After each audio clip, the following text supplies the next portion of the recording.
C'est parti. Si, voilà. Bonjour, bienvenue. On va dire bonsoir, bienvenue.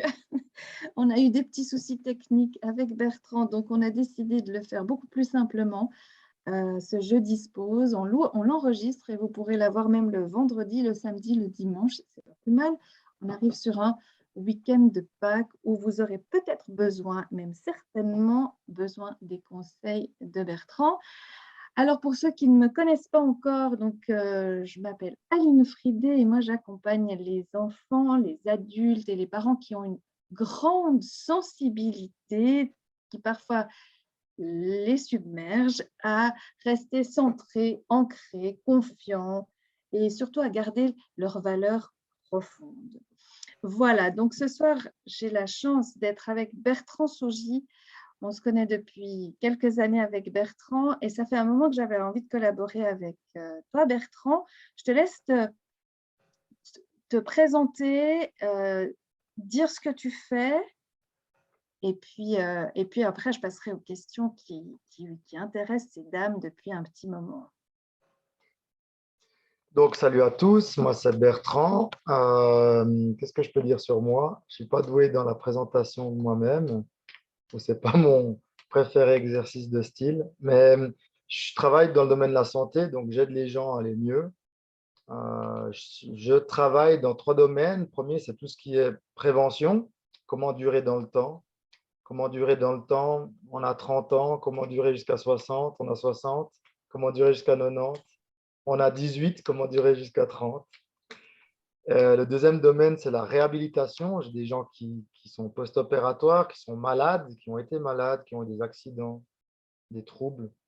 Donc, je les aide à retrouver leur plein potentiel. Et ensuite, le troisième domaine, performance, donc des sportifs qui ont des objectifs physiques, sportifs d'élite, militaires, police, pompiers.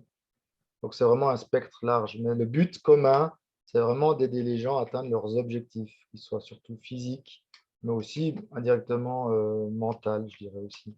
On sait que le corps et l'esprit sont liés. Donc, en agissant sur le corps, on va agir sur l'esprit aussi.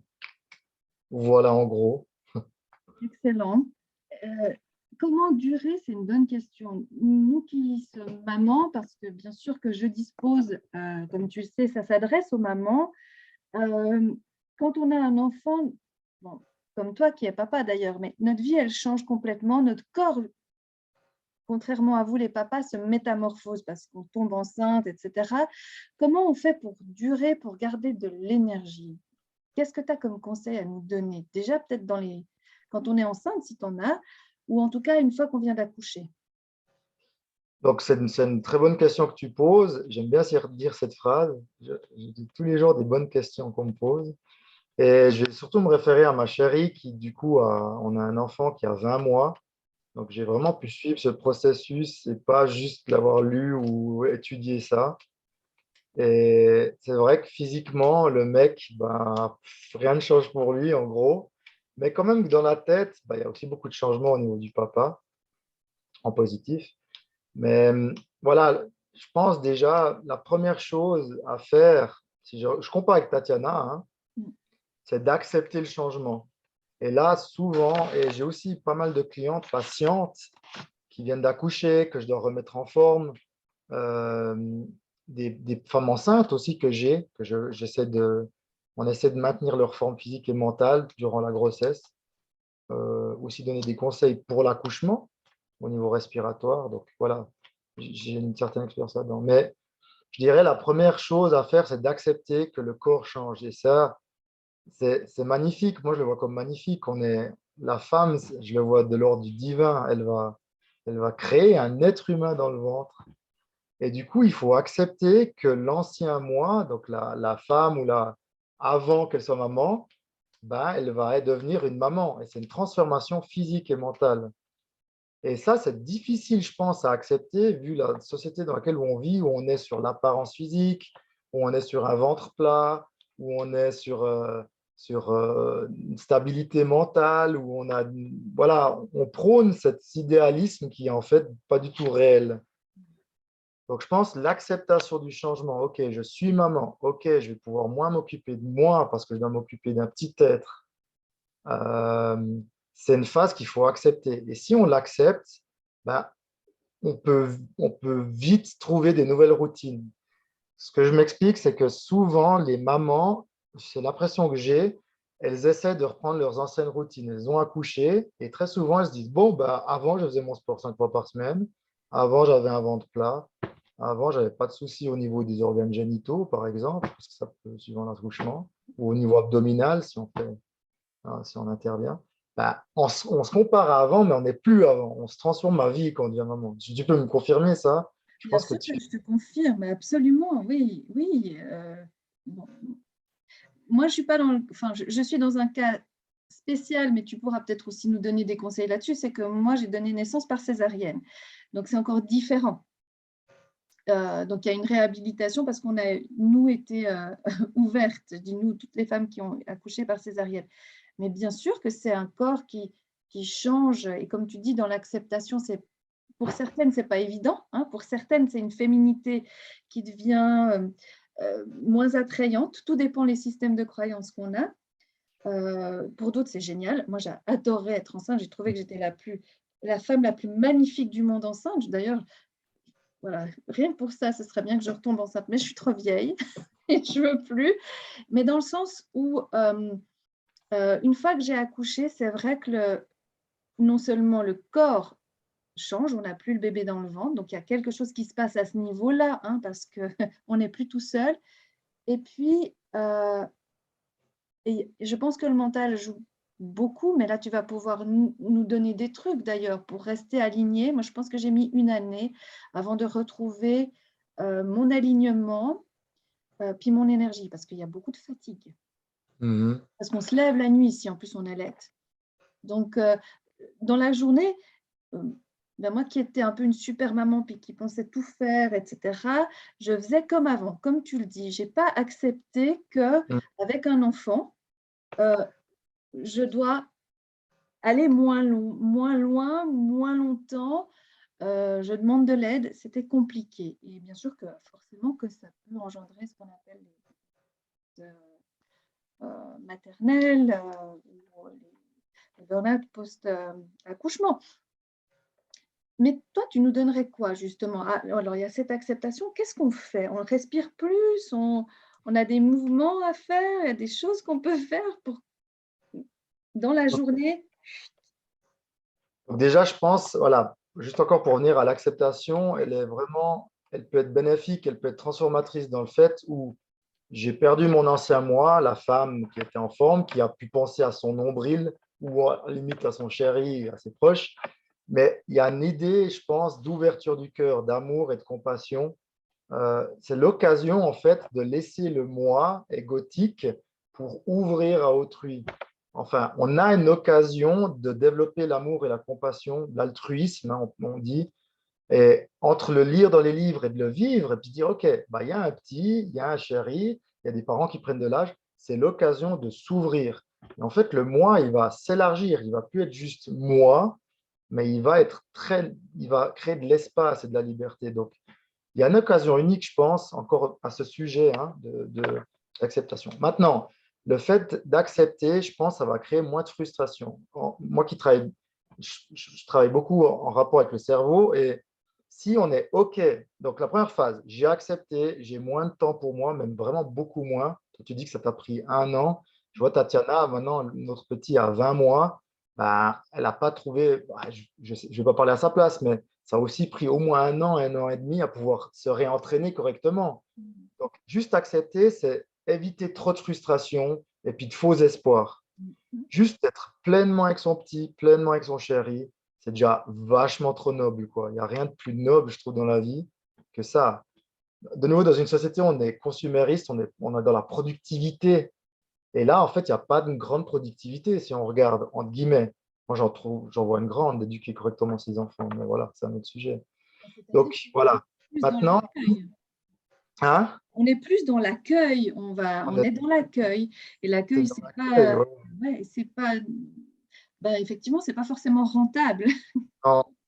Et Quoique, mais quoique, voilà, c'est une question de vision, mais d'après notre société d'économie de marché, voilà, société capitaliste, c'est clairement pas forcément encouragé de rester longtemps à la maison, de forcément allaiter, de forcément dormir avec le petit la nuit pour le rassurer, de forcément faire des sacrifices. Et en fait, moi, à ce qu'on le vit avec Tatiana, c'est que bénéf pour tout le monde. Et notre petit nous rend tellement d'amour. À nos grands-parents aussi, il est incroyable. Et je pense que c'est le meilleur des investissements, c'est de prendre du temps pour son petit. Mais c'est notre avis, voilà. Ouais, ouais. Donc toi, par rapport à la fatigue, alors il y a le côté acceptation. Donc déjà Acceptation accepter première. que ben, je suis plus toute seule, j'ai Euh, un petit être et je suis pas superwoman. Voilà, et surtout que le petit être, il est en mode genre, bouffe, au début, c'est manger, dormir, caca. Donc, il est Oui, très, au début, le petit, il est tellement égocentrique parce qu'il est en oui, mode survie. Je veux survivre, j'ai besoin d'amour, j'ai besoin de confort. Mais après, quand il grandit, on voit très vite qu'il y a un partage qui se fait, hein. Et là, tu te dis, ben, waouh, j'ai pris du temps pour lui, j'en ai chié, on s'est investi, mais tu as un retour tellement fort qui vient très vite. Donc ça, je pense que tu peux le confirmer aussi. oui. Mais ça veut dire quoi? Ça veut dire qu'on vit mais je te demande ton avis, moi j'ai mon expérience, mais qu'on vit ce passage qui peut être avide. Tu penses que les femmes devraient être plus averties, que peut-être qu'elles vont en chier quand même. Ah, désolée, j'utilise des mots comme ça, mais c'est un peu ça, qu'elles vont peut-être en chier, C'est, malgré tout ce qu'elles lisent, tu sais, dans les magazines, tout ce qui est au voilà. niveau d'éducation. Je Euh, crois, je pense notre, je suis toujours assez sceptique des réseaux sociaux. Les réseaux sociaux, je pense qu'ils sont neutres, mais on peut les utiliser de manière malsaine ou saine. Ça dépend ce qu'on regarde, ça dépend qui nous influence. On peut être influencé en bien ou en mauvais. Mais c'est vrai que quand on voit des femmes qui accouchent, puis après 3 mois, elles ont leur six-pack, elles font leurs abdos. C'est toutes des choses qui ne sont pas, enfin, de notre niveau. On n'est pas millionnaire peut-être, je ne sais pas comment elles font. Mais en fait, c'est plus de communiquer entre mamans, c'est de s'informer de manière plus judicieuse, de savoir quelles sont les conséquences déjà d'une grossesse, d'un accouchement et d'un post-accouchement. Vraiment de vivre dans la réalité. C'est un chamboulement au niveau hormonal, c'est un chamboulement au niveau physique, mental. Donc, ce serait d'être plus réaliste pour moins être surpris ou moins être déçu ou avoir d'attente. c'est ça. Et puis une fois qu'on a l'enfant, de se dire, bon, ben, je fais un peu moins, ou je fais avec le corps qui est là. Et quand, Exact. mais c'est des mouvements qui vont être comment alors? Parce qu'admettons qu'avant, ben, j'étais enfin, je faisais de la danse, etc. Ben là, j'ai eu une cicatrice ou j'ai eu un déchirement parce que je l'ai eu par voie basse, mais qu'ils ont tiré avec la ventouse, les forceps, et que sais-je. Ça veut dire quoi? On réhabilite, donc on fait quoi? Des mouvements qui sont en lien avec de l'ostéopathie ou quoi? Des mouvements, toi, tu en as deux, trois, des mouvements comme ça à nous Donc, suggérer? alors après, c'est pas mon métier en soi, mais c'est Mm. clair, après un accouchement, que ce soit césarienne, que ce soit voix basse, première priorité, on passe à la suite, Ouais. c'est vraiment la rééducation des parties lésées. Mhm. Premier, alors là, je vais plus dans mon domaine, mais de nouveau par expérience, c'est traiter correctement les cicatrices post-opératoires. Et je vois souvent des mamans, mais aussi des mecs, d'autres parties du corps, bien sûr, qui n'ont pas bien traité leurs cicatrices. Quand je dis traiter, c'est de les masser, c'est de les mobiliser. Donc là, il y a tout ce qui est d'hydrater le tissu, il y a tout ce qui est de mobiliser et j'aime bien cet exercice, c'est d'aller dans tous les sens. On imagine que voilà, là, il y a la cicatrice. On va mobiliser vers le haut, vers la diagonale droite-haut, vers la droite, vers la diagonale droite-bas. On va dans toutes les directions, mobiliser pour que les tissus redeviennent souples. Parce que les cicatrices, au niveau neuro, elles ont un gros impact au niveau des tissus, des récepteurs. Si ces récepteurs ils sont lésés, bah, ça peut être une grosse menace pour le système nerveux, pour le cerveau. Il va interpréter ça comme dangereux. Il va se dire, mais mes tissus, ils ont été trafiqués, blessés, et lui, il n'aime pas ça. OK? Donc, premier, c'est vraiment traiter les cicatrices, traiter les récepteurs sensoriels.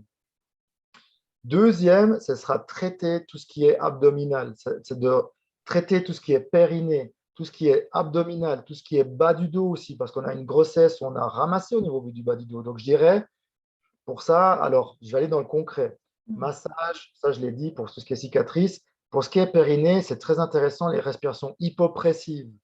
Donc là, on parle, un exercice qui me vient à la tête, inspirer par le nez, expirer par la bouche en pinçant les lèvres. Et on vide, on vide, on vide, on rentre le ventre, on rentre le ventre, on rentre le ventre. Et là, on va serrer le périnée. On s'imagine que le périnée il remonte. Donc, le nombril va contre la colonne et le périnée monte. On parle de cette respiration en vase aussi. Et ça va permettre de faire des contractions, relaxation du périnée pour le remuscler et le détendre. Parce que, de nouveau, j'ai beaucoup de clientes qui, pendant des sauts notamment, corde à sauter, sauts, ils font pipi. Et ça, c'est typique dû à souvent une mauvaise rééducation du périnée, des abdominaux profonds. Troisième point, donc ça, ce sera pour abdominal périnée. Pour le bas du dos, je suis très, très fan de faire, par exemple, sur une Swiss ball, vous savez, ces balles gonflables, se mettre dessus et de faire des grands cercles au niveau du dos. C'est pour rémobiliser, regagner en amplitude au niveau de la colonne vertébrale. Parce que pendant la grossesse, la colonne, elle devient très raide ou elle devient même en hyperextension. Quand on a un gros ventre, ça va faire ça le dos. Donc, le but, c'est vraiment d'aller faire des flexions, extensions, d'aller dans tous les sens pour regagner en mobilité. Excellent. Donc, Donc, si vraiment je baisser et puis voilà. Ouais, pour ouais, que l'ondulation de la colonne, en fait. Hein, tu vois. voilà. Moi, je donne toujours l'exemple du train. Si le train, il est constamment sur des rails qui vont tout droit, le moment où il va devoir tourner, il sera plus à l'aise, il ne sait plus comment faire. Donc, on imagine que la colonne, c'est comme des rails du train, il faut qu'il tourne tout le temps pour pouvoir aller à destination. Donc, ça, c'est les premiers conseils vraiment post-accouchement à faire. Périnée, abdos, cicatrices. D'accord. Tu dis que c'est un danger pour le… Je reviens là-dessus, j'ai trouvé ça très intéressant que c'est un danger pour le cerveau quand on a une cicatrice parce qu'il se dit quoi? Il se dit, ben, ça a été déchiré ou il y a une intrusion. C'est quoi? Ça le met en… Là, on arrive vraiment dans le vif du sujet de mon métier, c'est que le cerveau, il est le système nerveux. Donc, le système nerveux, c'est cerveau, moelle épinière, nerf périphérique, récepteur, tout ça, c'est le système nerveux. On va généraliser, on va vulgariser avec cerveau. Le cerveau, il est là pour une chose, c'est pour nous faire survivre. Le cerveau, c'est un peu la centrale de commande, et puis c'est lui qui va déterminer si ce qu'on fait, c'est sûr pour nous ou pas. Le cerveau, il est très dualiste. Il se dit, c'est sûr, c'est dangereux. C'est sûr, c'est dangereux. Et du coup, génétiquement, on est conçu d'une manière très spécifique qui nous permet, si on regarde les enfants quand ils naissent, généralement, ils sont super souples, super forts, super bien dans la vision. C'est des êtres parfaits. Ok. Génétiquement, on est bien foutu, je dirais. Ben, le cerveau, lui, il va se baser sur cette génétique de base. Et si tout d'un coup, il y a des récepteurs qui sont lésés, il y a des tissus qui ont été déchirés, coupés, ben lui, il va dire, oh là, mais je n'ai pas été conçu comme ça de base. Et lui, il va stresser. OK? Donc, tout ce qui va monter comme information au cerveau, il va être analysé. Les tissus vont être analysés, le manque de mobilité de la colonne va être analysé, la stabilité du périnée, contraction, relâchation des muscles vont être analysés. OK? Et si lui, dans son analyse, il dit, wow, là, il y a plein de trucs qui ne vont pas bien, ben, il va envoyer des signaux de protection. Les signaux de protection, ce sont douleur chronique, manque de souplesse, problème hormonal, problème neurotransmetteur, problème immunitaire, problème digestif.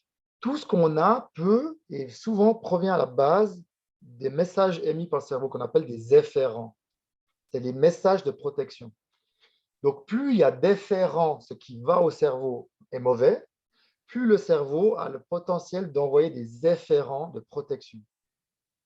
Pourquoi il nous fait faire ça? Pourquoi il envoie ça, le cerveau? Pour nous protéger, parce qu'il se dit, c'est la meilleure manière que tu puisses vivre à long terme, c'est de te mettre sur le canapé et que tu ne bouges plus de là. Excellent, excellent. C'est un peu mal, mais ça s'appelle l'homéostasie. C'est pour lui, sur l'instant même, le meilleur moyen de te protéger. Il ne pense pas à long terme, il pense sur le moment. Si par exemple, tu as une dépression, tu as une grosse stress au boulot, tu vois du sucre, un cookie, tu veux aller sauter sur le cookie. Parce que lui, il se dit, sur le moment, tu as ta dose de sucre, ta dose d'hormones, sérotonine, etc. C'est ce qu'il me faut maintenant. Mais il ne pense pas au diabète, au surpoids et tout ça. Voilà. D'où l'importance de bien traiter ces zones un peu cicatrisées, un peu malmenées, quoi, qui va dire au cerveau, tranquille, là ça va, je suis en train de masser, regarde, tout va bien. Ça donne ça comme information du coup. Exactement, c'est que les Mm. affaires, ce qui va au cerveau, notamment là, dans ton exemple, les récepteurs, que ce soit des afférents qui sont beaucoup plus, comment tu dis, corrects, Ouais. sains, mauvais. Donc, Mhm. l'affaire mauvais, ce serait des cicatrices qui ne sont pas traitées, qui ne sont pas hydratées, pas mobilisées. L'afférent qui va devenir bon, ce serait une cicatrice qui est hydratée, mobilisée. Donc, tu peux varier, tu peux changer des afférents mauvais en des afférents très sains. Et lui, après, va dire, oh, merci beaucoup, bah, tout va bien. Et là, on va pouvoir commencer à avoir les ressources pour reprendre soin de soi, pour refaire de l'exercice, pour mieux dormir, pour retrouver un bon système immunitaire. Et c'est intéressant parce qu'il y a un lien pour moi avec l'acceptation dont on parlait au départ, c'est-à-dire que dès le moment que j'accepte j'ai une cicatrice, ben, je vais en prendre soin, je vais l'aider et puis je vais donner l'information finalement à mon cerveau qu'elle fait partie de moi et puis que tranquille, pas de stress, je vais m'en occuper. C'est juste, hein? Maintenant, Et c'est bien que tu ouais. le dises, les afférents, ils ne sont pas que moteurs. Ça veut dire, tu as des afférents qui viennent de la vision, si tu es trop sur l'écran, afférents mauvais. Euh, cicatrice, mouvement. Tu as aussi des afférents de pensée. Donc, si, ton exemple, tu n'acceptes pas le fait que tu es une maman, que tu as changé de corps et tout, ben, c'est des afférents de mauvais. Et les pensées sont des afférents et le cerveau va renvoyer des pensées efférentes. Donc là, il va dire des pensées de frustration. Donc, c'est toujours, c'est très lié, afférent, efférent. Mhm. Afférent, j'accepte pas. Efférent, doute, frustration, colère, jalousie. L'autre, elle a un six-pack, moi pas encore. Et ça, après, c'est un cercle vicieux. Ouais. Donc, si tu envoies des afférents de pensée d'acceptation, OK, je suis une maman, on m'a massacré le ventre, on m'a ouvert le ventre, Hmm. bah, tes afférents risquent d'être beaucoup meilleurs en fait. Et là, c'est constructif pour reprendre soin de toi avec bienveillance. Maintenant, quand tu vois, maintenant, si on va plus loin au niveau chronologie, ton enfant, il a 3 4 ans, tu reprends le travail tranquillement, enfin tranquillement, tant qu'on peut le faire, parce que des fois, on recommence à 3 mois, hein, je veux dire, la société veut que. Comment tu fais pour justement garder cette homéostasie ou je ne sais pas, cet équilibre? Heu, Parce que franchement, les journées, elles sont pleines, hein. Elles sont archi pleines. Je veux dire, tu bosses, tu dois penser au ménage et cetera. Tu sais ce qu'on appelle un peu le comment ça s'appelle d'ailleurs? Ça la surcharge la surcharge mentale. D'ailleurs, que je décris un peu parce que pour moi, c'est nous qui choisissons ce qu'on a envie de mettre ou pas dans son cerveau. Mais peu importe, il y a quand même pas mal de choses à faire, c'est-à-dire le ménage, les courses, nourrir l'enfant, aller le chercher à la crèche, il y a les activités. Et là, voilà, on parle, nous, toi comme moi, on n'a qu'un enfant, mais je sais que parmi les clientes de Tombée du ciel, il y en a qui en ont 2, 3, 4 et plus. Donc, comme ça, à la fin de la journée, et c'est pas pour rien que j'ai décidé de créer ce jeu dispose, qu'on va réussir à un moment donné à faire sur YouTube ou sur Instagram, peu importe, mais on va réussir à un moment donné à le faire en live. Mais c'est l'idée de se dire, ben, je prends un temps pour moi, je m'occupe de moi, voilà, tout le monde est au lit, maintenant je me fais du bien. L'idée aujourd'hui, c'est de te demander des trucs qu'on peut faire même dans la journée. Mais comme ça, tu vois, bien sûr que je veux des trucs rapides, puisqu'on est dans une société rapide. Tu vas me dire, mais non, Aline, c'est pas comme ça. Je le sais aussi. Mais est-ce qu'il y a, genre, moi je dis des fois, juste respirer, hein, se prendre conscience de sa respiration, c'est déjà pas mal, parce que ben, on retourne au corps. Mais est-ce que toi, tu as des trucs pour. Alors, je sais que tu n'as pas des trucs miracles, mais des aides pour justement maintenir le calme, le zen. Je t'écoute. Tu as posé genre 10 questions dans ta question. Ouais, 10 questions dans une question. C'est C'est bien, souvent mon cas. ça me travaille la concentration. D'une part, quand tu as parlé de l'homéostasie au début, l'homéostasie, elle s'acquiert en équilibre parasympathique, sympathique. On peut parler Ouais. de yin, yang, on peut parler d'équilibre des éléments, feu, terre, air, eau. Égal, on retrouve dans toutes les spiritualités, comme dans la science, un équilibre à avoir. Cet équilibre va amener l'homéostasie. Mhm. L'homéostasie, c'est la manière dont le corps peut fonctionner le plus correctement d'après sa génétique de base. OK. Alors, ça, c'est le premier point. C'est d'avoir un équilibre parasympathique, sympathique. Sympathique étant les activités fight or flight, les activités qui peuvent être stressantes, c'est des activités physiques qui font monter les pulses, c'est tout ce qui est actif, fight or flight. Ok. Les activités parasympathiques sont les activités rest or digest, repos, calme. S'il y a trop de parasympathiques, j'ai beaucoup de patients qui ont trop de parasympathiques, ils ont des symptômes après, des soucis, de vagal, soucis. Et il y a des gens qui sont trop dans le sympathique. Donc, c'est rare d'avoir quelqu'un qui est comme ça, sympathique, parasympathique. Soit on a l'un, soit on a l'autre. Mhm. D'après ta question, on parle plus d'un principe de personnes qui sont trop dans le sympathique, notamment les Ouais. mamans.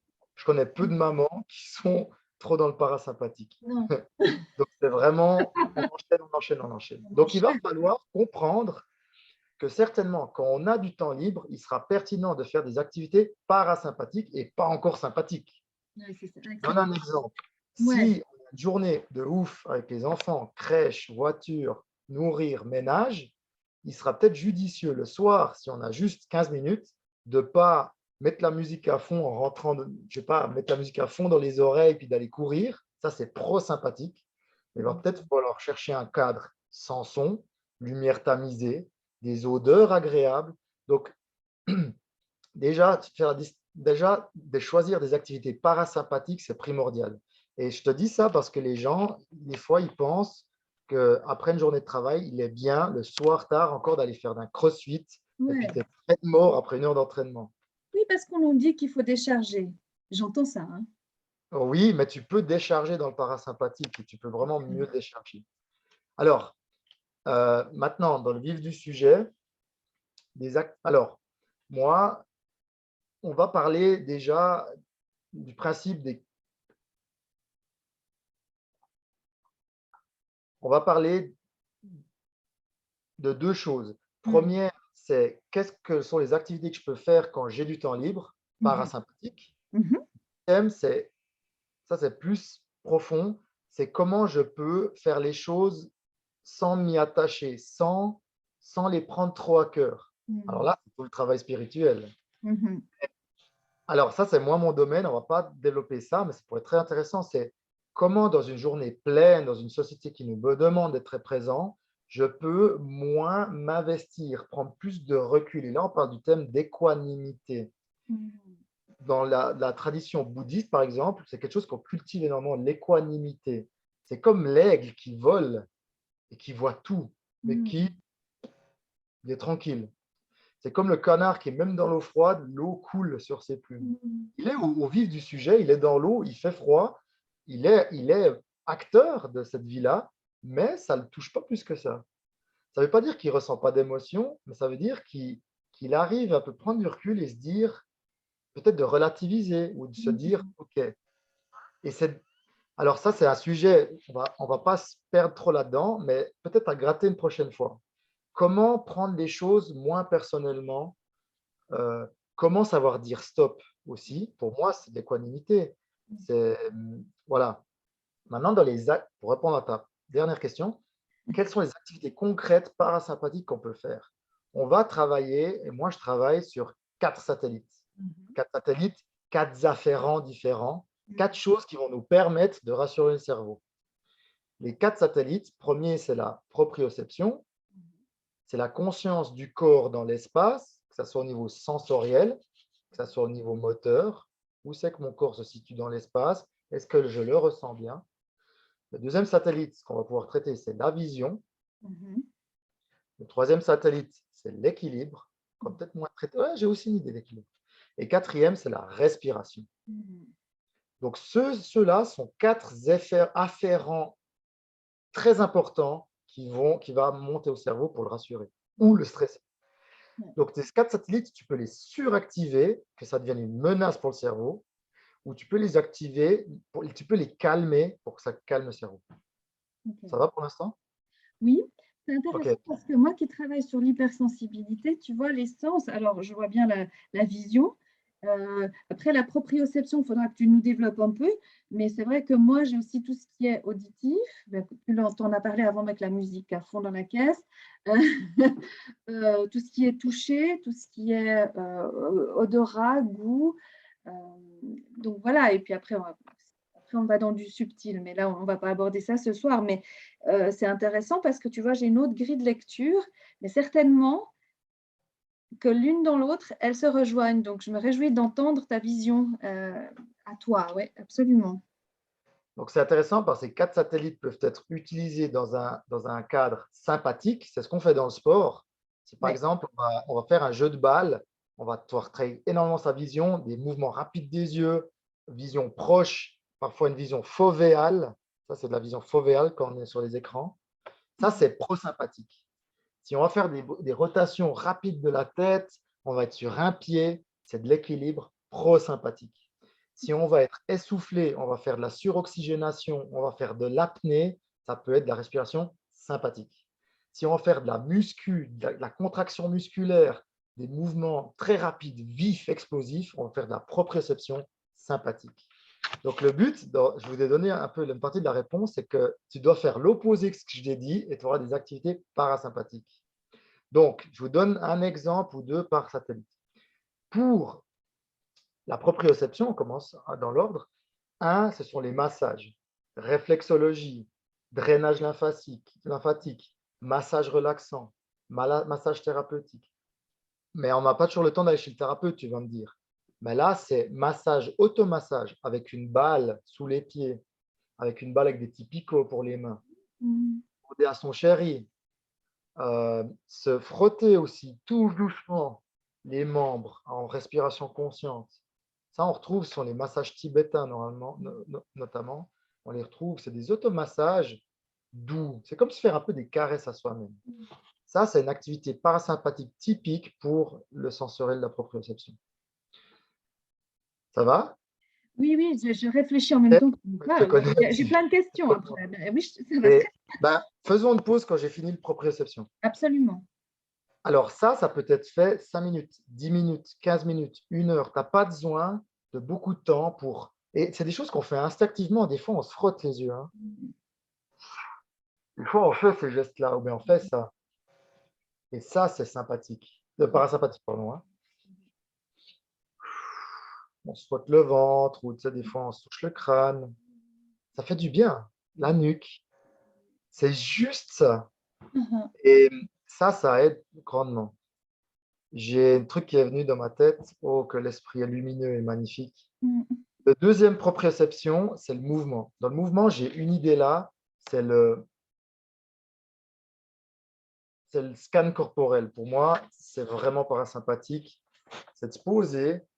Et puis, on le connaît, hein, ça aussi, ça fait partie aussi de certaines méditations, de mindfulness. C'est Mhm. vraiment prendre conscience de ses membres, en commençant par le pied gauche, ensuite le tibia, le genou, la cuisse, et ensuite l'autre côté. C'est de faire un scan depuis les pieds jusqu'au haut du corps.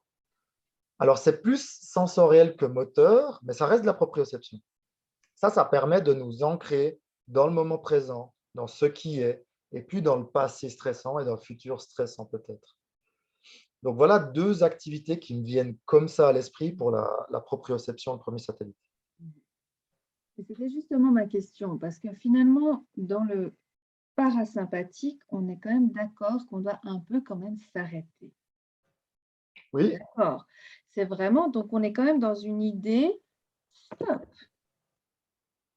on doit décrocher et on doit accepter de décrocher et de se mettre peut-être un timing, genre 5 minutes toutes les heures ou 5 minutes toutes les 2 heures, peu importe, ou 5 minutes quand on peut, mais ces 5 minutes, on doit vraiment les prendre. On est d'accord? Il y a aussi un état d'esprit pour ça.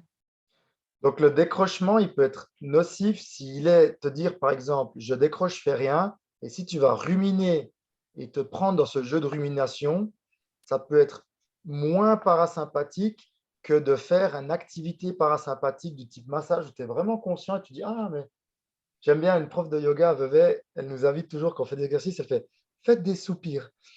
Alors au début, je rigolais, mais c'est vrai que tu fais ça, alors ça paraît un peu ridicule peut-être, mais elle le fait. Hein. Donc Mmh. tu fais un massage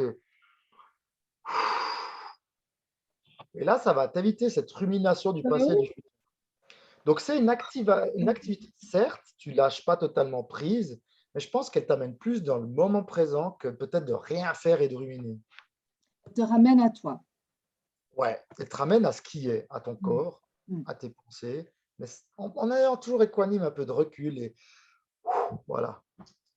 Maintenant, un truc qui me revient très parasympathique au niveau proprioception, c'est tout ce qui serait chaud, par exemple. Un bain chaud. Alors moi, voilà, on va parler du chaud, un bain chaud, un truc, ça peut être une bouillotte, une bouillotte, on dit, hein, Oui. une bouillotte sur le ventre, sur les organes digestifs. Euh, Ça peut être de se mettre dans son peignoir, dans un petit Mhm. cocon. Donc la chaleur, elle est aussi, elle peut être sympathique, parasympathique, mais là, comme je l'invite à le faire, c'est plutôt parasympathique. Hmm. Voilà. Ok, excellent. Et comme tu le dis, si tu, alors, on peut aller dans le deuxième satellite, mais sur YouTube, on connaît les tutos, on sait les exercices qu'on peut faire, on se connaît la mindfulness. Hmm. Le problème de base, il est dans, il faut développer une certaine attention, vigilance qui nous permet de nous rappeler qu'il faut qu'on prenne soin de nous. Et c'est vraiment la clé. Pour pouvoir utiliser ces outils parasympathiques, il faut encore générer de l'attention-vigilance dans notre journée de fou pour pouvoir se dire, hey, stop, fais ton exercice, prends du temps pour toi. Et je vous dis ça parce que ça fait des années que je suis avec des clients, ça fait des années qu'on me dit que je n'ai pas le temps de faire les exercices. C'est très bien si tu dis, ah, j'adore Bertrand, tout ce qu'il dit, je n'ai pas pu faire. Et moi, je réponds toujours, il faut que tu développes ton attention-vigilance. Et cette attention-vigilance, elle peut que être présente si au début, on peut peut-être mettre des penses-bêtes, un post-it sur le miroir, un rappel si on aime ces appareils. Il y a même des bracelets qui existent où ça vibre chaque heure ou chaque 2 heures. Petite vibration qui te fait hey, automassage ou hey, respiration, mindfulness. Hmm. Et à force de mettre ces penses-bêtes extérieures, après, ça va devenir une nouvelle routine que de développer cette attention-vigilance. Mhm. C'est de se dire, oh, on a des signes, oh, le cœur qui palpite, des oreilles qui sifflent, mal de crâne. Ça va développer une attention-vigilance qui dit, hé, hé, attention, tu vas trop dans le sympathique, il faut que tu rééquilibres avec du parasympathique. Oui, c'est ce que je voyais quand je te parlais de se stopper. Ça veut dire que ça demande quand même, attention, c'est l'heure, on se prend ces 5 minutes. Ça va au-delà, comme tu le dis, c'est de l'attention. Moi, je le travaille dans les séances, dans la notion de se donner de la valeur à soi aussi. Si on pense qu'on a de la valeur à un moment donné et qu'on doit prendre soin de notre valeur, et en tant que maman, ben, on doit prendre soin de nous, et on est aussi responsable, mais comme les papas, de nos enfants, donc c'est important de nous donner de la valeur. Souvent, c'est plus facile de se dire notre enfant a une valeur inestimable que nous-mêmes, on a une valeur inestimable. Et pourtant, mais ça rejoint, si tu veux, à un autre niveau, le fait de se dire stop, je mets une autre routine. Mais en gros, c'est un peu comme une certaine pub le disait, parce que je le vaux bien, quoi. Mhm. Je te rejoins tout à fait. Et pour moi, la préciosité de la vie humaine, c'est quelque chose qui est au cœur de ma démarche et de mon travail. On a une vie, on a une génétique incroyable de base. Après, ben, on l'a peut-être blessé, on a peut-être des malchances, etc. Mais de base, on a un corps humain incroyable, Mmh. incroyable. Et du coup, deuxième point, c'est que pour moi, si tu veux prendre soin de tes clients à long terme, on se l'avait déjà dit, c'est que nous deux, on est des piliers dans le sens de la santé des gens. Et si on veut pouvoir, ça me rappelle, on s'est discuté, si on veut devenir des vieux thérapeutes pleins de savoir, il faut qu'on prenne vraiment soin de nous pour arriver à être ces vieux sages. Mmh. Une motivation supplémentaire, comme tu dis, de la valeur de soi, c'est de se dire, je dois pour pouvoir bien prendre soin de mon fils et de mes parents qui vieillissent. Donc on a une double pression, mais qui est positive, c'est de se dire, ben, j'ai meilleur temps de vraiment faire. C'est de l'altruisme en fait, c'est pas de l'égoïsme de prendre soin de soi, c'est juste de œuvrer à mes clients à long terme, à mes enfants, à mes parents. Donc ça peut être une motivation. Ouais. Mais encore une fois, cette attention vigilance, elle est vraiment, on se prend très vite dans le jeu, hein. Puis après, c'est la fin de l'année. Ben voilà, j'avais des objectifs de faire 3 fois par semaine du yoga. Ben, je ne me suis toujours pas mis. Un an est passé. C'est un truc pilotage automatique. Et en fait, il faut sortir de là. Un dernier point, c'est que personne va t'encourager ou va t'aider à le faire. C'est toi-même qui dois le faire. En tout cas, l'Instagram et tout, ils ne vont pas te dire «Eh, Bertrand, développe ton attention vigilance». Ce n'est pas le but. Non, non, non, au contraire, ils vont nous prendre toute notre attention d'ailleurs. Et c'est d'ailleurs, tu le mets dans quoi ça? Parasympathique, même du côté négatif? Alors, c'est intéressant que tu poses cette question. Pour moi, c'est un outil professionnel, premièrement, donc il est Mhm. sympathique. Parce que dessus, il y a les mails, il y a les messages, Oui, c'est il y tout a est tout. discret. À moins que je reçois un message d'amour et de bienveillance, mais là, j'ai un téléphone privé. Mhm. Mais oui, la vision proche, c'est vision fovéale, c'est sympathique. Ouais. Euh, je pense d'écrire avec un doigt, avec machin, c'est pas cool, quoi. Mhm. Donc, ouais, plutôt sympathique. Mais ça, voilà, un autre sujet. Oui. C'est parce qu'on Euh, a cette tendance parfois de s'arrêter et de prendre ces objets-là. C'est la question, il y en a, hein. Tu es d'accord? Enfin, je veux Ça, dire, c'est des lumières bleues, c'est des lumières excitantes. Le soir, là, je te fais une exception, c'est le soir, on fait un live. À oui, partir de 18 h, je n'ai plus un écran devant les yeux. oui, c'est Enfin, c'est vrai. un exemple. C'est vrai. Mais Oui, il faut le dire que Bertrand, pour le coup, et en plus qu'on a un peu pécloté au début, prend un peu sur, sur lui parce que c'est pas du tout. Non, mais c'est intéressant parce que toi, tu t'es mis ça dans ce que tu vas appeler une hygiène de vie, une habitude. Mais ça s'apprend aussi, et on en parlait tout à l'heure, quand tu changes une habitude, il y a personne, c'est pas Instagram qui te dit: «Il est temps d'éteindre votre téléphone, veuillez presser sur, éteindre». C'est toi-même qui dois le faire, et parfois, on est d'accord qu'on se fait un peu violence parce qu'on change une habitude, et toi qui travailles sur le neurocentre, c'est difficile de mettre en place un nouveau schème, une nouvelle habitude. en fait, le cerveau, comme je l'ai dit tout à l'heure, il est dualiste dans le sens, il dit soit c'est bien pour moi, soit pas bien. Mais d'un autre sens, le cerveau est très neutre. Et en fait, il va s'adapter à ce qu'on lui fait faire. Le corps, le cerveau, l'esprit s'adapte toujours à ce qu'on lui fait faire. On peut lui faire faire du travail 12 heures par jour au plein centre de Paris avec 2 heures de route, de voiture, 2 heures de route pour rentrer, et avoir 5 enfants. Le corps humain, il est incroyable. Mmh. Moi, si demain je fais ça, je claque. Et puis, au contraire, on peut s'habituer au meilleur du monde. On peut s'habituer à devenir compatissant.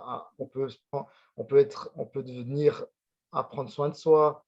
Mais ça, c'est le principe de la plasticité. C'est de nouveau quelque chose qui est unique à l'être humain. L'animal, il n'a pas cette chance autant d'être Mmh. plastique que l'être humain. C'est une occasion unique dans le cosmos, cette plasticité.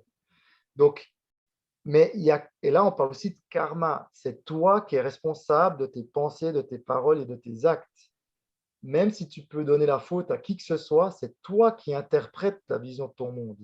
Ça, on ne va pas le changer. Mmh. Et que ce soit en spirituel, en neuro, en scientifique, c'est la même chose. Mmh.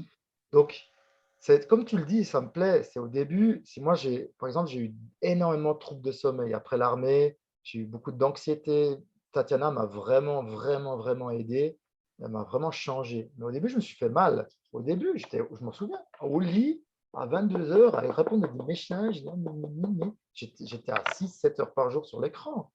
Au début, je me suis fait violence. Et des fois, je ne tenais pas. Il faut Mmh. savoir qu'en semaine routine, on faillit jusqu'à 20 fois avant de réussir. Ça, c'est vachement encourageant. Ça veut dire que c'est normal de rater ces objectifs qu'on se fixe.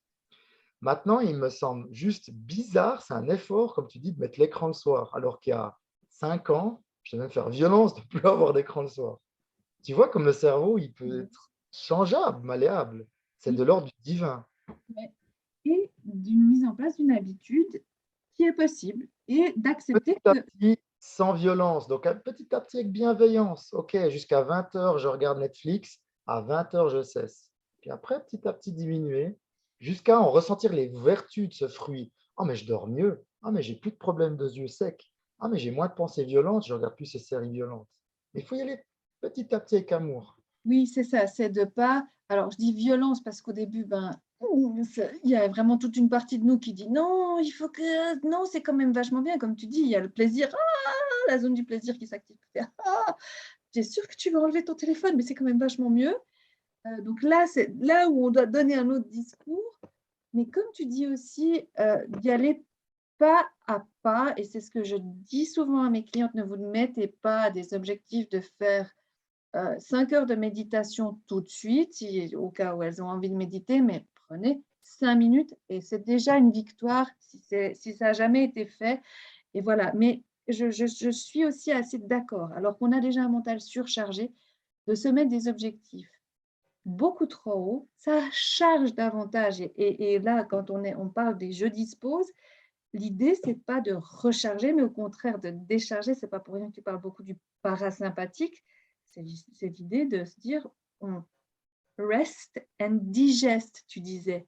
Digest, ouais. Digest, Digérer. on est vraiment dans la digestion, l'intégration des choses. Et bon, ça, elles me l'ont beaucoup entendu dire, les dames qui m'écoutent: «Prenez le temps de digérer les informations de la journée». On ne peut pas rajouter alors que l'estomac est plein. Je pense qu'il importe, c'est juste, c'est important aussi, mon enseignant spirituel, il dit souvent, c'est changer la grammaire. Et c'est Mmh. un terme que j'aime beaucoup, c'est, par exemple, on a tendance, vu que le cerveau est plastique, il crée facilement des neurones, par exemple, de stress, de suractivation. Ok, on est ce qu'on produit. Maintenant, il y en a tendance, dans nos activités de loisirs, quand on a du temps, de reproduire cette suractivation, ce mode stress, ce mode perfection, ce mode je dois prouver à, ce mode aussi se mentir à soi-même. J'ai juste besoin de rien prouver, de ne pas plaire. Mmh. Et en fait, quand il parle de Jean-Marc, quand il parle de changer de grammaire, on le fait par exemple avec des pratiques méditatives où quand tu médites, tu vas plus avoir d'espoir ni de crainte. Tu ne vas pas viser un état zénitude complète, parce que ça serait juste reproduire ce que tu fais au quotidien. Je veux avoir du succès, je veux que les patients guérissent. Donc, je dirais, quand tu as du temps libre, on reprend l'exemple on avait dit un bain chaud ou des automassages, c'est ce qu'on a donné comme exemple, ou un scan corporel, c'est de le faire sans attente ni crainte. C'est juste de le faire.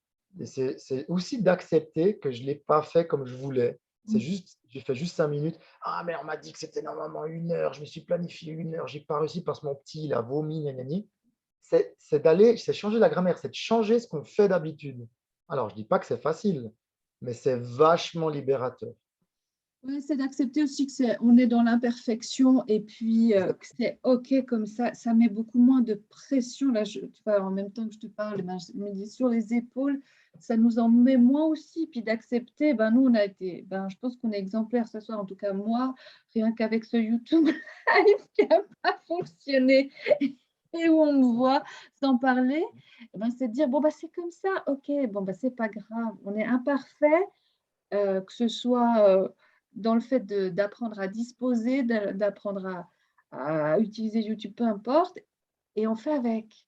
Et puis Mm. finalement, enfin en tout cas moi de mon côté, il y a eu un moment effectivement où j'ai un peu chauffé, mais il n'y a pas de stress plus que ça parce que, eh ben, si on regarde au niveau des priorités, et ça on en parlera peut-être aussi, ben, c'est pas si grave que ça. Ma vie, elle va pas changer à cause de ce YouTube. Enfin, je pense pas, du moins, je pense pas, non. Justement, c'est de nouveau, vu que le cerveau a l'habitude d'aller, je peux utiliser le terme, enculer les mouches, ça veut dire d'aller chercher les détails, la perfection dans chaque petite chose, on va reproduire ça pour des choses qui ne sont pas d'ordre d'importance vitale. Donc, on va être préoccupé pour la bonne santé de l'enfant, ça c'est noble. Mmh. On va être ensuite préoccupé de la propreté de l'appart, c'est plus ou moins noble, mais on va mettre la même engagement et puis stress dans l'appart que dans la santé de l'enfant. Après, on va mettre la même préoccupé de répondre rapidement aux messages, alors que les gens ils peuvent attendre. On va mettre la même préoccupé que le YouTube ne marche pas, et gna, gna, gna, gna, gna. Et en fait, c'est toujours la même grammaire. Donc, le cerveau, il est bon d'avoir la même grammaire. Le but, ce serait de prendre du temps et puis de changer cette grammaire. OK, voilà. Et de Ouais. se poser la question, est-ce que c'est aussi important que ça? Est-ce que c'est vital? Bien sûr qu'il y aura une partie du cerveau qui a l'habitude, qui va vous dire oui, mais il faudra le re-questionner. À mon Oui. avis, il faut se poser au départ beaucoup de fois la question. Maintenant, là, tu cites un point très important, c'est prendre le temps pour moi, méditer, c'est aussi une introversion, on dit, hein, introversion. Ouais, une manière. Vraiment ouais, c'est de se re-questionner sur ma manière de penser, de parler, d'agir. Et même pour ça, il faut générer du temps. Au-delà de l'attention vigilance qu'on a cité tout à l'heure, il y a le temps qu'il faut générer. Il faut du temps il faut de l'attention-vigilance pour pouvoir avoir du temps, et il faut du temps pour développer le reconditionnement. Souvent, les gens, ils ne prennent plus le temps parce qu'ils sont dans la distraction, dans la distraction, dans la distraction, manger, dans la distraction, bavarder, dans la distraction. Et en fait, on ne prend plus le temps de faire un feedback de notre journée, d'essayer peut-être de chercher, de modifier, de relativiser. Donc, il faut ce temps. Il faut mettre dans l'agenda du temps. Je prends 20 minutes, je sors de chez moi, je marche sans écran, sans musique, je marche et je fais une petite introspection. Oui, c'est ce qu'on dit souvent. Enfin, moi, c'est ce que j'avais retenu une fois de Guy Cornou, mais j'en ai parlé dans le dernier live. C'est qu'il disait qu'il fallait prendre rendez-vous avec soi et d'en noter un dans l'agenda. Et je trouvais ça très, très joli. C'était un atelier qui s'appelait Vivre en santé qu'il avait créé avec Pierre Lessard. Et ça m'a marqué, et je le dis maintenant aujourd'hui, prenez rendez-vous avec vous-même. Souvent, on prend rendez-vous avec plein de monde, mais pas avec soi. Et les mamans sont toutes ouvertes vers l'extérieur et elles doivent réapprendre à revenir à l'intérieur, enfin, en tout cas vers elles. Bertrand, on avait aussi évoqué, quand j'ai parlé de ce live, de porter les enfants. Alors, je ne sais pas si je sais pas si on a tout fait, tous les 4 points dont tu as, pas du tout. Hein. On pourrait encore passer 3 nuits, hein, je pense. Mais je peux te donner un exercice simple pour les autres Voilà. satellites. Et on va parler de la posture du coup. Mais volontiers. Proprioception, on a les massages, on l'a dit, le chaud, le froid, voilà. Maintenant, dans la vision, il y a un exercice vraiment bien à faire, il y en a plusieurs, mais un, c'est de développer sa vision périphérique. C'est de nouveau dans le côté équanime, prendre du recul. Dans le quotidien, on est trop souvent dans une vision fovéale, proche. Même avec l'enfant, on est en fovéale, on est toujours comme ça. Cette vision fovéale active le sympathique. Il faut absolument se lever, regarder le paysage et ouvrir son champ de vision. Et plus on est attentif à la périphérie, ça peut être de regarder les montagnes, si on a des montagnes, puis de regarder les arbres, regarder les oiseaux qui volent tout autour de nous. Cette activation périphérique, elle est pro-parasympathique. Elle va détendre vraiment le corps, le stress et tout ce qu'on peut avoir au quotidien.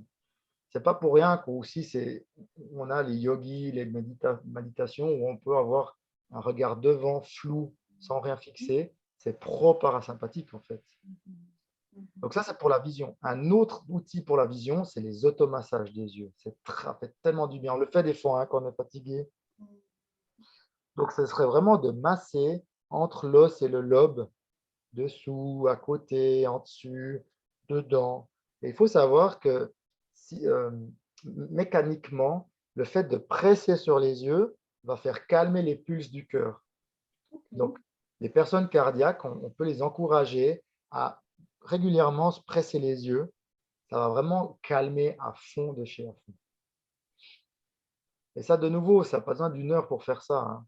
C'est un petit automassage, c'est un petit massage des yeux. Et puis, c'est de respirer, de regarder le large, regarder la forêt. Et ça, calme. Maintenant, pour l'équilibre, troisième satellite, j'ai réfléchi à ça. Ce n'est pas pour rien que les enfants, ils aiment qu'on les balance. Et en fait, on n'est pas différent que les enfants. Le fait de balancer légèrement est pro-parasympathique. Donc, une activation du système vestibulaire légère, circulaire, douce, et pro-parasympathique. Ça peut se faire avec un hamac, une chaise à bascule. Ça pourrait se faire aussi en bougeant comme une algue, comme tu fais. Pourquoi pas. Mais ça, c'est pro-parasympathique. C'est un bercement. Hein. Ouais, le bercement, super. Comme on le fait avec notre bébé. Maintenant, au niveau respiratoire, j'ai deux choses que je peux dire. C'est respirer à fond par le nez. Toutes les respirations nasales sont pro-parasympathiques.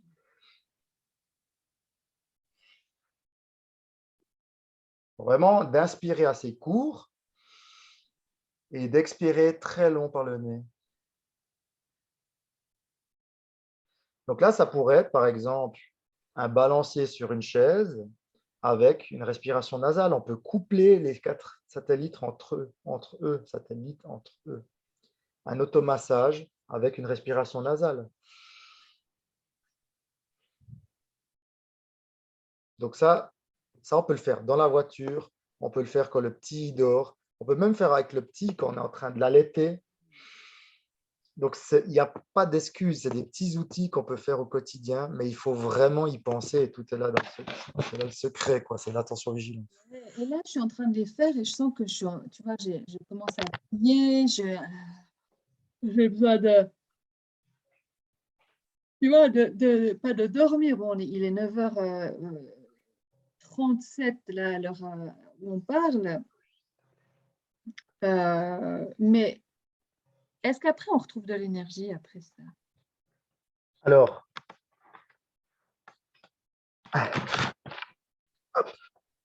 je pense que quand tu parles d'énergie, tu as besoin de fuel.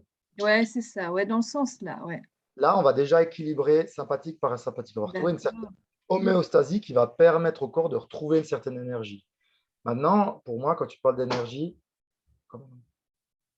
pardon, j'ai juste pas de batterie, il faut que je mette la batterie. Oui. Voilà, Tu vois, on parle d'énergie, boum, il faut remettre la voilà, batterie. C'est ça. batterie On a fait énergie. tout, on a trop fait du parasympathique et maintenant il faut remettre, il faut se rebrancher.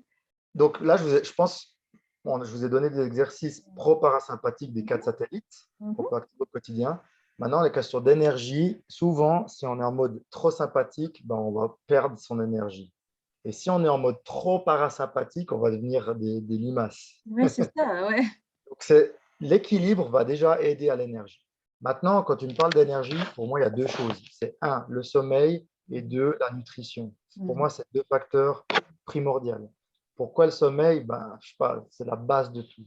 Mhm. Et alors ça, pour les mamans, c'est difficile. Et Ah c'est de oui. nouveau peut-être, mais c'est de nouveau se dire que cette période, elle est impermanente. C'est facile à dire de nous, mais c'est se dire que c'est pas in fine que je vais pas faire mes nuits. Par exemple, ben, ma chérie, là, on a dormi ensemble avec mon petit. Maintenant, il a 20 mois, hein. Donc, ma chérie, elle n'a pas passé des nuits complètes en 20 mois, quoi. Non, Et puis là, impossible. maintenant, ben, c'est les premières nuits où on fait des nuits complètes. C'est juste magnifique, tu vois. Mhm. Et Mhm. Mais tu vois, donc, si le tu sommeil, bosses, ouais. ouais, le sommeil, c'est destructeur au niveau hormonal. Donc, qui dit hormone dit mood, dit motivation, dit Mhm. activité. Le sommeil est primordial pour le physique, il est primordial pour tout, la digestion. Si tu n'as pas le Mhm. sommeil, c'est difficile. Ouais. Du coup, si on dort pas bien la nuit, se trouver des moments la journée où tu peux te poser, si dont tu es si bien que tu peux le poser. Ou en tout cas, parce que ce que j'insiste aussi, c'est de ne pas trouver de mauvaises excuses, mais des fois aussi d'imposer du sommeil, c'est-à-dire de dire, bon, bah, cette fois, je me prends 10 minutes, c'est plus moi qui m'occupe de mon bébé, c'est-à-dire aussi s'autoriser à lâcher. Alors là, on parle de bébé, mais même il y a parfois, quand on a des plus grands, puis qu'on est raide, et qu'on se dit, ah, mais bon, je ne vais pas le laisser 10 minutes tranquille en train de lire. Si, parfois, on a le droit d'imposer un temps de calme, de silence, parce que tu en parlais tout à l'heure du sacrifice. Moi, j'aime bien, je fais des différences parce que dans le sacrifice, il y a le côté acte sacré, et toi, c'est comme ça que tu le disais tout à l'heure, c'est comme ça que tu l'interprétais, et il y a l'autre côté qui est celle qui donne une partie de soi, mais en même temps qui après fait payer, tu vois, parce que, eh ben, merde, elle a souffert. Et là, moi, je dis non, on ne doit pas être dans ce sacrifice-là, on doit être dans les actes sacrés, mais aussi apprendre à se respecter et d'imposer, comme je te le dis par rapport à ce sommeil qui est parfois pas facile, d'imposer des temps de pause et de dire: «Moi, j'ai pas dormi cette nuit, maintenant je me prends 15 où je me pose» et ça, c'est aussi oser demander de l'aide, hein. Pardon, ouais. Ouais, et là, par contre, c'est primordial. Je suis sûr que tout le monde a dans la journée la possibilité de se poser, comme tu dis, 15 minutes. Mais attention, les distractions nous guettent toujours. Et C'est ça, souvent, ces moments de libre, on va les combler avec une activité. Je donne un exactement. exemple. Là, j'ai un client qui était en retard. Pendant 1 heure, j'aurais eu l'occasion de me poser au soleil. Bah, j'ai traité mes mails. Et de nouveau, on passe à la même grammaire. Donc là, l'attention vigilance, elle n'était pas là. J'étais dans la grammaire, dans la routine, et puis bah, j'ai comblé ce trou avec une activité. Donc tu vois, on se fait vite avoir par cette distraction en fait. Donc, comme tu le dis, prendre le temps avec nous-mêmes, le mettre dans un agenda, le mettre dans un pense-bête, post-it, rappel, vibreur, puis se dire, Mmh. OK, là, j'ai ma petite sieste. Même si je ne dors pas, je vous promets que c'est super récupérateur, pro-parasympathique de se coucher dans le noir et de fermer les yeux. Mmh. Vraiment, ça peut Mmh. que faire du bien. Maintenant, qu'est-ce que je voulais dire? On a parlé de sommeil. Là, moi, j'ai aussi un truc important peut-être à dire, c'est qu'on reste des Homo sapiens. Et l'Homo sapiens, il vit des phases de stress. Tant qu'elles ne sont pas chroniques, elles peuvent être normales, voire bonnes. Le stress, il est naturel à l'être humain, l'Homo sapiens. Le stress chronique, il est malsain, l'Homo sapiens. Donc, on a toujours eu des périodes et on est conçu génétiquement pour avoir des enfants. Donc, j'ai confiance aux capacités du corps à accepter que c'est une phase mauvaise, où j'en chie, où je dors pas bien. Mais il est important que cette phase ne devienne pas chronique et qu'on doit changer de grammaire. On doit se dire, OK, ça fait 1 an que mon fiston, il ne fait pas ses nuits, il pleure toutes les nuits. Je dis ça, hein, c'est facile à dire, difficile à faire, mais c'est de se dire, bah, je prends sur moi, j'ai confiance en mon corps, en mes ressources. Certainement que mes ancêtres ont vécu ça aussi. Avoir un enfant, c'est pas de tout repos. Par contre, il ne faut pas que ça dure à long terme. Donc, c'est comme tu dis, c'est de dire maintenant, stop, j'ai le droit de me laisser de côté, le papa s'en occupe, les voisins, quelqu'un, mais moi, je ferme la boutique, j'éteins les lumières et je vais dans la forêt. Alors, de nouveau, ça demande un certain courage hein, aussi. Comme tu le dis, de ne pas culpabiliser et tout. Mais moi, je vois toujours d'être le pilier. Si la maman, elle va se ressourcer, se retirer, c'est pour être encore plus au taquet le lendemain avec ses enfants. Absolument. Excellent. Maintenant, Excellent. niveau nutrition, ça c'est le deuxième thème, c'est que toutes les alimentations, lactose, gluten, mauvaise graisse, sont pro-inflammatoires. Qui dit pro-inflammatoire dit sympathique, dit acide aussi, acidité. Donc, il y a vraiment une grosse influence au niveau nutrition sur le sympathique. Donc, il va être intéressant aussi de se remettre en question au niveau de qu'est-ce que je mange, à quelle fréquence je mange et quand je mange. Quelque chose par rapport à ça, ou tu préconises quelque chose? Alors après, ça va être du spécifique aux femmes enceintes, je ne vais pas non plus, mais de base, je dis de manger, ça va être le vieux Bertrand Sage qui parle, mais de manger local, de saison, non transformé. Là, on a des 3 règles de base, quoi. Donc, c'est vraiment d'éviter de manger. Déjà, je pense, c'est compliqué, hein, on parle de femmes enceintes ou femmes qui allaitent. Je vois ma chérie, elle sait, vu qu'elle allait, qu'elle a besoin de beaucoup manger. Par contre, elle va toujours être à l'écoute de son besoin. Des fois, on mange par automatisme, par grammaire. Et tu vois l'enfant, quand il n'a pas faim, il n'a pas faim. Quand il veut une banane, il veut une banane. J'adore ces enfants parce qu'ils sont beaucoup plus à l'écoute de leurs besoins que nous l'avons. Il y a des jours, ils ne veulent pas se promener. Il y a des jours, à 8 heures, ils mettent déjà leurs bottes, quoi. Et je trouve qu'on devrait aussi s'inspirer de leur écoute qu'ils ont, de leur intuition du corps. Donc, je vois ma chérie, par exemple, elle est assez à l'intuition. Des fois, le soir, elle a faim, bah, elle mange. Elle me dit, j'ai allaité, je me suis occupé toute la journée du petit, j'ai faim, je mange. Et c'est OK. Par contre, si je prends l'habitude tous les soirs de manger parce que j'ai cette habitude-là et puis que ça me fait juste du bien à la tête, Et que j'allais là, plus depuis 3 ans, tu vois, c'est un peu compliqué quand même, non? ouais. Mais là, ça devient pro-inflammatoire, tu vois. Et Oui. je pense que c'est vraiment important de faire gaffe au lactose qu'on peut ingérer, ok, au gluten qu'on peut ingérer, aux carbs qu'on peut ingérer, pâtes, pain blanc, riz, etc. Ce serait quand même réduire un peu les carbs. Euh, ouais, voilà, ouais. Attention aussi, quand je parle d'alimentation, je l'ai aussi dit à Tatiana, elle le sait, l'infirmière, c'est de faire des prises de sang. Et moi-même, dans l'environnement où on vit maintenant, nos nutriments sont de plus en plus appauvris en micronutriments.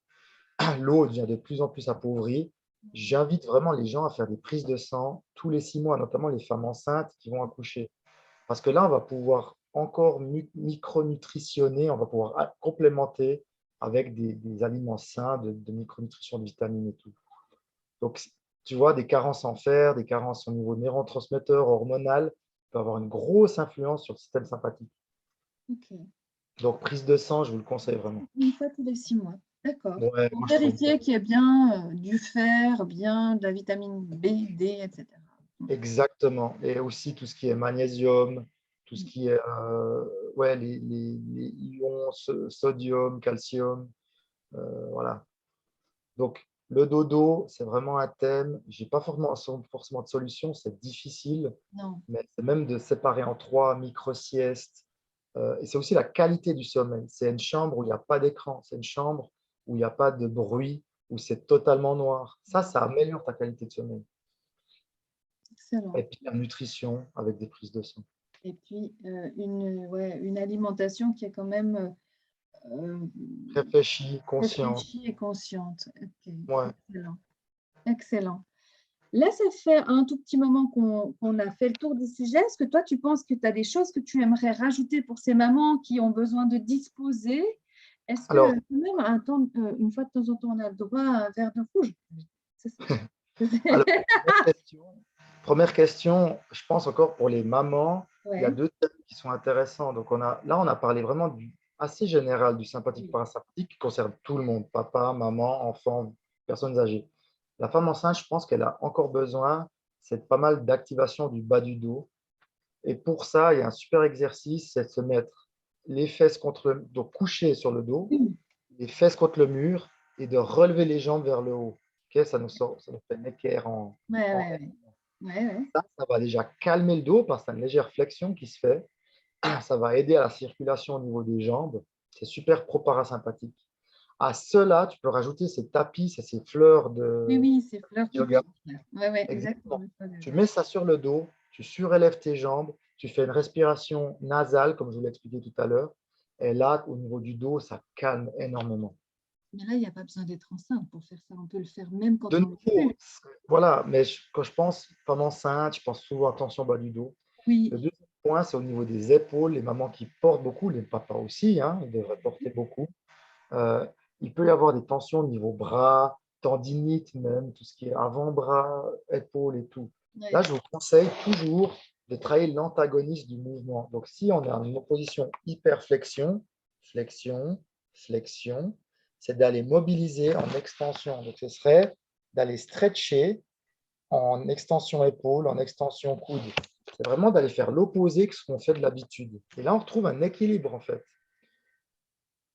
Tu Donc, vois un peu? ouais, oui, on va travailler le mouvement inverse, en fait. Il est Exactement. fatigué, ben maintenant, je vais aller, comme tu dis, en Tu peux prendre antagoniste. un bâton, tu peux faire des mouvements, tu peux faire des cercles, mais avec la main derrière le dos, comme ça. Ok. Oui, Pour l'alcool, alors là, je ne suis pas spécialiste des femmes enceintes et qui ont couché. Je prends l'exemple de Tatiana, si je peux me permettre. Elle n'a pas bu d'alcool pendant toute la grossesse, pas fumé, et je crois qu'elle ne boit pratiquement pas ou pas depuis qu'elle a accouché. Ça influence sur le lait, ah ça oui, influence. non, mais moi, Voilà. je parlais pour les femmes comme moi, les vieilles, pas celles qui Alors, viennent d'avoir des on bébés. dit souvent, un verre de vin, ça peut être que bon. Maintenant, je conseille toujours de boire du vin de qualité qui n'est pas forcément super sprayé par les hélicoptères, On est là. bien d'accord. On est bien Vin d'accord qu'ils ne sont pas local, arrosés hein, de pesticides. voilà. Mais oui, je pense que l'alcool peut faire que du bien. Il peut être très parasympathique, hein, l'alcool. Il peut inhiber, il peut sécréter certaines hormones, mais avec considération. Mais bien sûr, on n'est pas en train de parler d'une Non, fiesta à soi tout seul. Et puis c'était dans la plaisanterie en se disant, bah, tiens, ouais. un petit verre de vin rouge pour clôturer Ok, un c'est jeudi, c'est pas mal.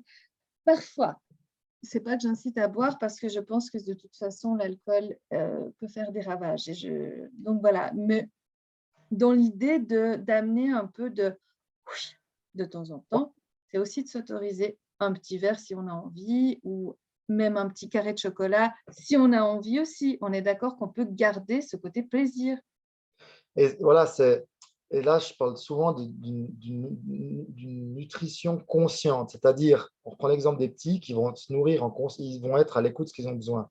Ils ont soif, ah bah, mon fils, il fait ça. Agua, quand il veut boire. Quand il ne veut pas boire, il ne boit pas. Quand il veut manger, il mange. Quand il va piquer au frigo une banane, voilà. Et je pense qu'il y a deux choses qu'on peut faire en nutrition. Soit se nourrir et boire l'alcool par habitude, par principe, par culture.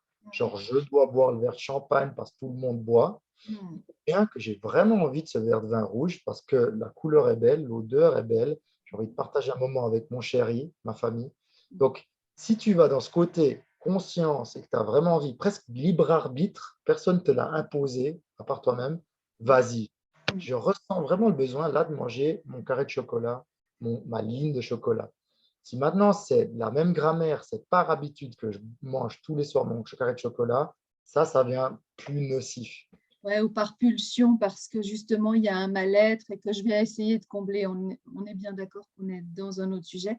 Enfin, quoique, parce que j'ai envie de dire que quand on est très fatigué, parfois on se rue sur le chocolat, parfois on se rue sur l'alcool pour un peu oublier les dures journées qu'on a eues. C'est pas pour rien qu'on a décrit tout ce qu'on a décrit jusqu'à maintenant pour justement se dire qu'on a de la valeur et que c'est pas en se ruant sur l'alcool ou le chocolat ou le pain ou les écrans que ça va solutionner notre besoin de prendre soin de nous, d'espace et de temps. C'est intéressant ce que tu dis. C'est très complémentaire hein, quand tu as fait ce signe, j'aime beaucoup. Souvent, je le vois moi, j'adore observer ça. Donc, dans l'attention-vigilance, quand je suis une grosse journée comme maintenant, là, j'ai envie de me ruer sur le chocolat. Mais mon attention-vigilance dit que, oui, tu sais, Bertrand, quand tu es fatigué, tu as besoin de sucre. En fait, le système nerveux, il se nourrit de deux choses, l'oxygène et le sucre. Donc, c'est normal quand tu es crevé que tu as besoin de sucre. Mais si tu le sais, tu peux te dire, je suis crevé, je vais au lit. Et tu n'as pas à aller vider ta plaque de chocolat. Donc, si tu développes cette attention-vigilance consciente et tu te dis, OK, je suis fatigué, est-ce que j'ai vraiment besoin de manger plus d'habitude ou est-ce que j'ai juste besoin d'une petite douche là et d'aller au lit? Je parle pour moi maintenant. Ouais, Ben, je vais ouais, choisir l'option B en fait. Je ne vais pas ouais. craquer.